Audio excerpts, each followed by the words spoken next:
Hey guys, welcome back to our channel. Today అయితే ఒక simple recipe అన్నమాట. రెండు ఇంగ్రీడియంట్స్తో 15 నిమిషాల్లో అయిపోతుంది. సో ఎప్పుడైనా బద్ధకంగా ఉంటే మాత్రం ఈ రెసిపీ మనకి చాలా హెల్ప్ చేస్తుందనే చెప్పాలి. అండ్ లేజీ డేస్కి, లేదా మనం ఎప్పుడైనా ఎక్కడికైనా వెళ్ళాల్సి ఉంటే లేట్ అయిపోతుంది వంట చేయలేదు అని బాధపడకుండా సో చాలా త్వరగా అయిపోతుంది. సో అదేందో చూసి ఫస్ట్ అయితే కుక్కర్ పెట్టుకొని నెయ్యి వేసుకోండి. నెయ్యి అనేది హీట్ అయిన తర్వాత చెక్క, లవంగం, యాలకులు అవన్నీ యాడ్ చేసి మంచి అరోమా వచ్చిన తర్వాత ఉల్లిపాయ, పచ్చిమిరకాయ వేయాలి.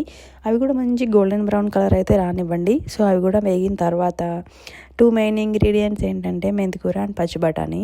సో నేను ఇక్కడ ఫ్రోజన్ బఠానీ అయితే వాడుతున్నాను. సో అందుకని చెప్పేసి నేను ఫస్ట్ మెంతికూర యాడ్ చేసి ఆ తర్వాత పచ్చి బఠానీ అయితే యాడ్ చేశాను. ఇన్ కేస్ మీరు కనుక ఒకవేళ రెండు పచ్చి బఠానీ వాడుతున్నారు అని అనుకుంటే మెంతికూరతో పాటే వేసి మంచిగా కుక్ చేయండి, ఒక 5 minutes అట్లాగా. ఆ తర్వాత కొంచెం కలర్ కోసం, వైబ్రెంట్ లుక్ కోసం కొంచెం పసుపు అయితే యాడ్ చేసుకోవాలి. అండ్ తర్వాత వాటర్ అయితే నేను ఇక్కడ 1కి 1.5 చొప్పున తీసుకున్నాను. సో ఆ తర్వాత వాటర్ అయితే యాడ్ చేసి సాల్ట్ కూడా టెస్ట్ చేసుకోండి ఇప్పుడే, ఎందుకంటే మనం ఇంకా తర్వాత అడ్జస్ట్ చేయడానికి ఉండదు కాబట్టి. ఆ తర్వాత రైస్ వేసి కుక్కర్ లిడ్ పెట్టి 3 విజిల్స్ వచ్చి ఒక 15 నిమిషాలు అయితే రెస్ట్ ఇచ్చిన తర్వాత ఓపెన్ చేసి చూస్తే అయితే ఇలా ఉంది. ఎంత బాగా వచ్చిందంటే అంత బాగా వచ్చింది. సో మీరు కూడా డెఫినెట్గా ట్రై చేసి ఎలా వచ్చిందో చెప్పడం మాత్రం మర్చిపోకండి. And please subscribe to our channel. Thank you for watching.